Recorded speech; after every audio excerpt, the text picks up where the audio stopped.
I'm not sure if it's being a reporter that makes me feel like I'm always in a hurry, or if it's the ridiculous amount of coffee that I drink. But for the past 20 years, I felt like I have been rushing through my life, like I'm hustling down a New York City sidewalk, and I'm loaded down with shopping bags so heavy that the handles cut into my palms.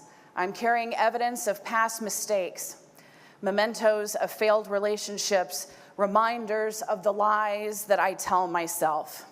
Mixed in are some clearance quick fixes that I bought on credit in a fit of desperate hope that they would help me to find spirituality and peace. They're all shoved together into the shopping bag, bearing the logo, "I am in control." And they would go unexamined until this past summer, when I lay sprawled on a back porch with a broken leg, waiting for an ambulance. I had gone down to southern Louisiana to see my oldest friend, Heather, and as children, we had been giggling living room vaudevillians together with a full repertoire that we begged our parents to listen to. In anticipation of our annual visit, Heather had sent me an unearthed baby ballerina picture. I thought it only fitting to show up with 2 tiaras. A reenactment was in order. So the rhinestones were sparkling in the late evening sun as we stood on the upper deck of her friend's house on the water. We were on the edge of the swampy, mossy netherworld that is home to soul food and to Zydeco music and to coffee with chicory. Heather started walking down the wooden steps and I followed. As I stepped down onto the lower deck, I heard a crack and my left leg went through all the way to the ground. I was so surprised, I didn't even scream. And it took me a minute to figure out what had happened. So my left foot was down in the marshy dirt, and my right leg was up on the deck, like I was doing a stretch on a ballet bar. The sole of my right foot was flat on the deck, but my leg was bent at this horrible angle. So I used adrenaline to push myself out of the hole. I looked down and I saw a board split in 2. I laid down on the deck and I looked up at Heather, whose mouth was hanging open in shock. And I said very matter-of-factly, "I have dislocated my ankle." I started to shake and I wanted to curl into a fetal position, but every move just sent this searing pain through my leg. And the 911 operator said that the ambulance would not reach us for at least half an hour. I told Heather that I was scared. And she came over and she stroked my head. When help finally did arrive, it came in the form of 2 paramedics and what seemed like the entire volunteer fire department. These were working men. They were bayou men. They called me ma'am. They lifted me onto the stretcher. They carried me into the back of the ambulance like Marilyn Monroe and Gentlemen Prefer Blondes. I didn't have my tiara at that point. At the hospital came the drugs and relief from the pain until my ankle was knocked back into place by an extremely expert and very pregnant petite Asian doctor who scared the crap out of me. She explained that I would need surgery. Screws would need to be drilled into my fibula, that's the small one, in order to hold it together. And she suggested that I go back to Dallas for this operation. She said I would not be able to walk or to drive for 6 weeks. I heard her, but I didn't really believe her. I mean, I can see calling in sick a couple of days. But this 6 weeks thing, this just wasn't gonna work. The next day, I called my mom, who lives in Ohio, and my dad, who lives in East Texas. And I dreaded doing this because the morning light had brought embarrassment with how much trouble I had caused, and the 6-year-old part of me was afraid that I was going to be in trouble.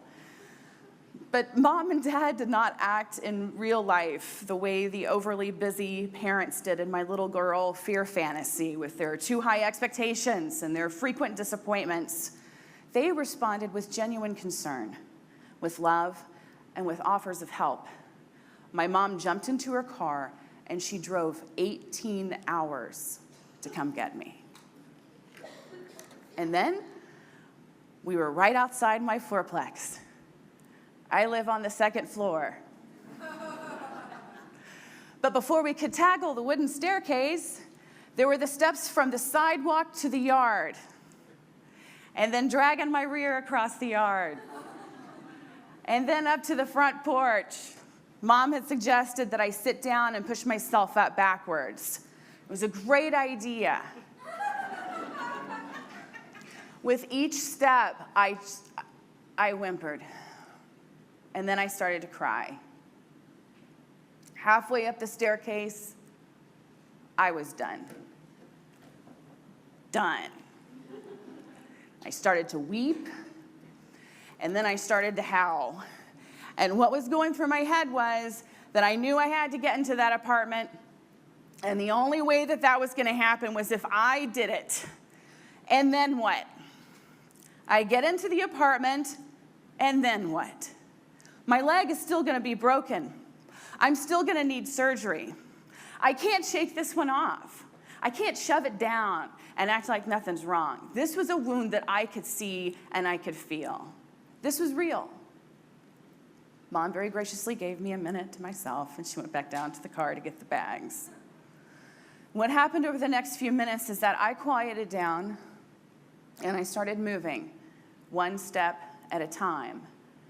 And over the next few days and weeks and months, I slowly and calmly started to let other people into my life.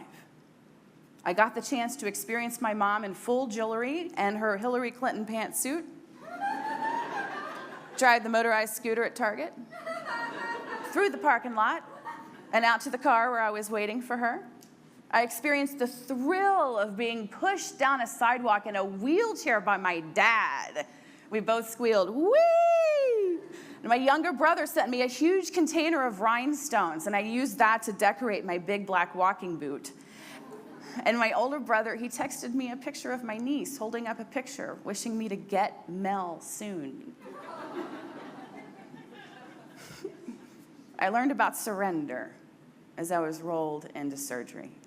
I developed patience while waiting for someone to come out of the only handicapped stall in the ladies' room. I found myself in acceptance as my physical therapist helped me to break up scar tissue so that I could heal.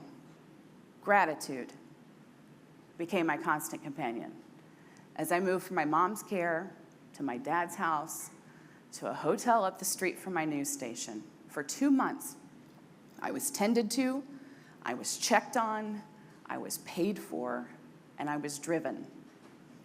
Most people, I think, they learn these lessons when they have a baby, which is something that I have never had the courage to do.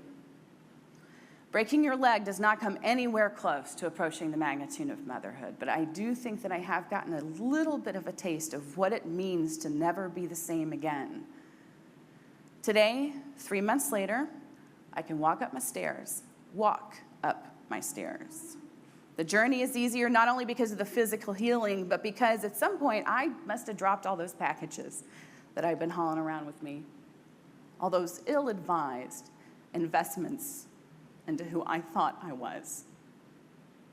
I think most of them just scattered all over the deck back in Louisiana. Every time I come to the second landing, I think about my little breakdown, which was really a breakthrough. That night, I reached up and I opened my door and I pushed myself through and I scooted over to my bright orange ottoman and I rested my head on it, thankful to be home and ready to go with the flow.